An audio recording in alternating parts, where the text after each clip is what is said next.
Good morning. It's Friday and it's about 8:20. Kevin and I have been here since about 8 o'clock doing various and sundry things. The Green Goddess is still sitting here with the engine part.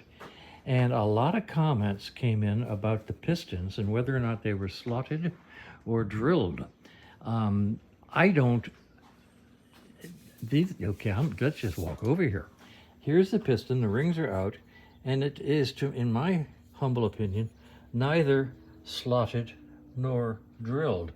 I've only seen pistons that had little holes drilled in here, little round holes drilled underneath the oil rings. This doesn't have little holes or little slots, but it does have these, which could be described as slots, I'm not sure. So all the commenters who warned me about using these pistons, they are 20 over, and no real manufacturer name. That ID6 might be something. I'm not familiar with it. Okay.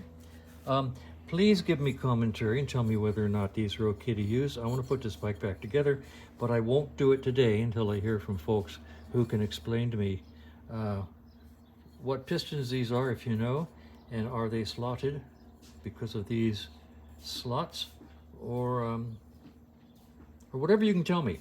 I'll take any information you guys can give me, and I do appreciate it, believe me. All right, in the meantime, Kevin's brought a wheel down from a Triumph. We're going to put some new bearings in it that he's working on in his shop.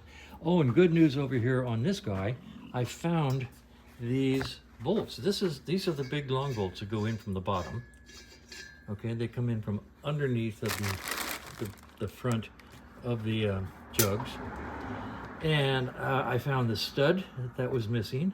I found all this stuff in the box of goodies that came with the bike that I forgot I had.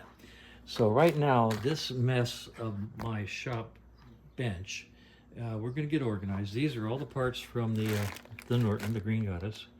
And after I find out whether or not everybody agrees that I can safely use these pistons, I'll put the top end back together. Now, in the meantime, after I post this video, I'm going to go over and pull the timing cover off anyway, just to take a look in there and check the valve timing. Talked to the client this morning, and he's good with a go on everything we're doing, which is always a consideration because, you know, we're running up some hours here. And he's good to go. He says, take that timing cover off. He doesn't trust anybody who's worked on the bike before me, and that's what we're going to do.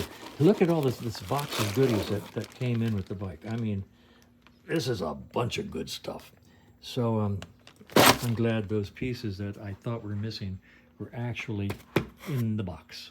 That's where we are. I'm going to post this and then come back out here, work with Kevin to change these bearings, and then yank that timing cover off. That's today's plan. So far, so good.